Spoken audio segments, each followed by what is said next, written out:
मधील जे load shedding आहे नागरिकांना शेतकऱ्यांना जो त्रास होतो या संदर्भात आज भेट घेतली. काय नक्की चर्चा झाली, कशा पद्धतीचं आश्वासन देण्यात आलं? बारामतीत जेव्हा लोड शेडिंग चालू झालं तेव्हा लगेच दुसऱ्या दिवशी आम्ही इथं पेटकर साहेबांना भेटायला आलो आणि त्यांनी आम्हाला एक पर्याय पण तेव्हा सांगितलेला की तुम्ही शेतकऱ्यांपर्यंत पोचा, त्यांना सांगा सहकार्य करायला आणि ते लाईट तसं सुरू करतील. ग्रामसभेचा ठराव आपण केला, त्या पद्धतीने आपण सगळं केलं.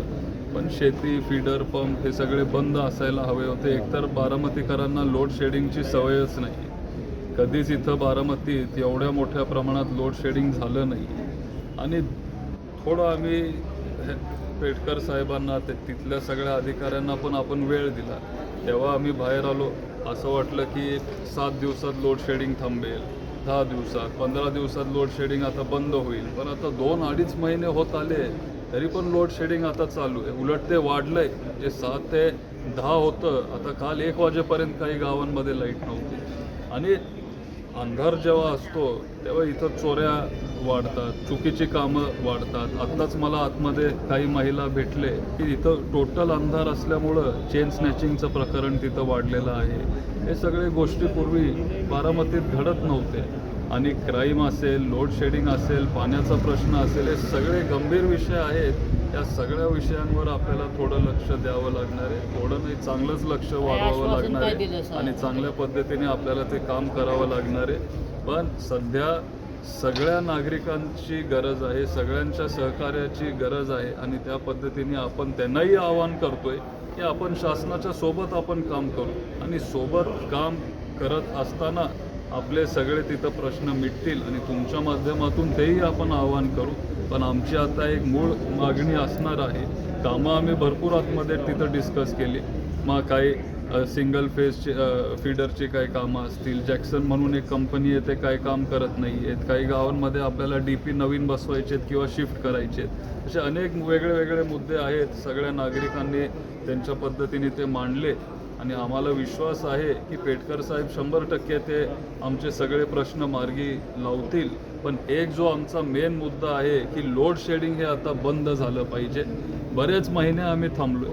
सुरुवातीला मी इथं आलो, आम्हाला वाटलं की आता थांबेल, उद्या थांबेल. पण 2-2.5 महिने होत आले आणि लवकरात लवकर हे सगळं लोड शेडिंग हे बंद झालं पाहिजे. एवढीच आमची मागणी असणार आहे. आश्वासन काय दिलं अधिकाऱ्यांनी? आता 2-3 एकतर त्यांचे जे सिंगल फीडर आहेत ते आता साधारण 47-48 गावांमध्ये ते बसवण्याचं काम ते करत होते.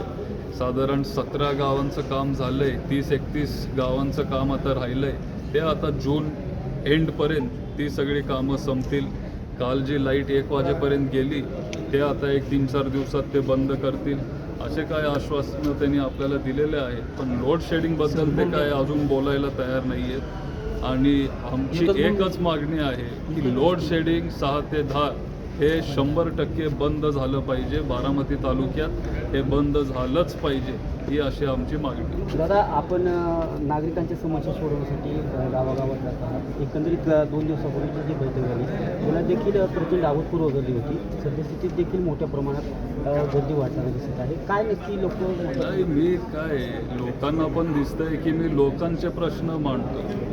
माझा ह्याच्यात काय कुठलाही स्वार्थ नाही आहे. तर कुठलं इलेक्शन नाही आहे किंवा काहीच नाही.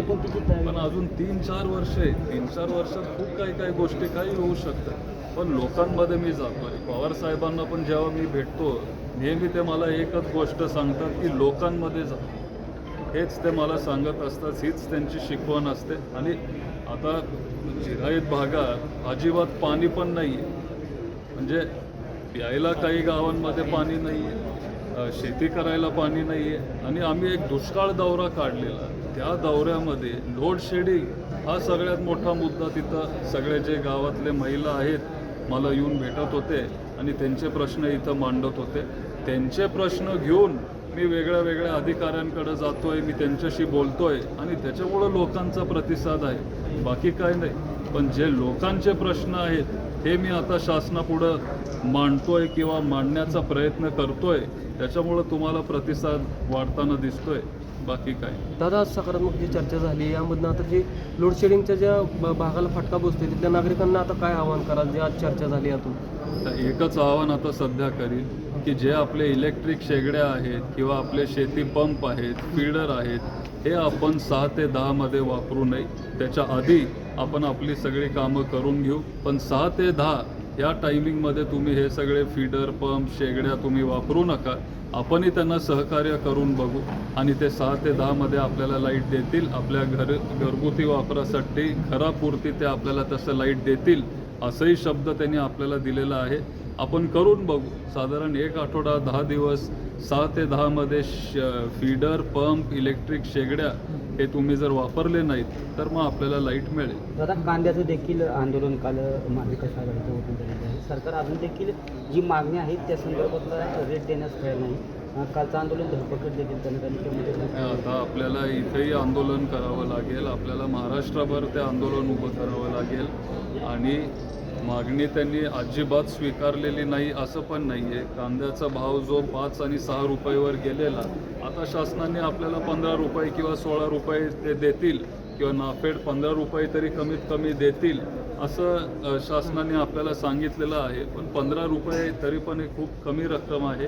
साधारण 25-26 रुपये कमीत कमी कांद्याला भाव मिळाला पाहिजे ही आमची सगळ्यांची मागणी. आणि मला आठवतं आहे की पवारसाहेब जेव्हा कृषी मंत्री होते तेव्हा परिस्थिती उलटी होती. कांद्याला एवढा भाव तेव्हा मिळत होता की हे जे आज सत्तेत आहेत ते तिथं पार्लिमेंटमध्ये कांद्याची माळ घालून आलेले की कांद्याला आता सोन्या एवढा भाव मिळतोय आणि त्याच्यामुळं त्यांनी तो भाव कमी करावा. हाच तो फरक आहे पवारसाहेबांमध्ये आणि आत्ताचे जे सत्तेधारी आहेत त्यांच्यामध्ये.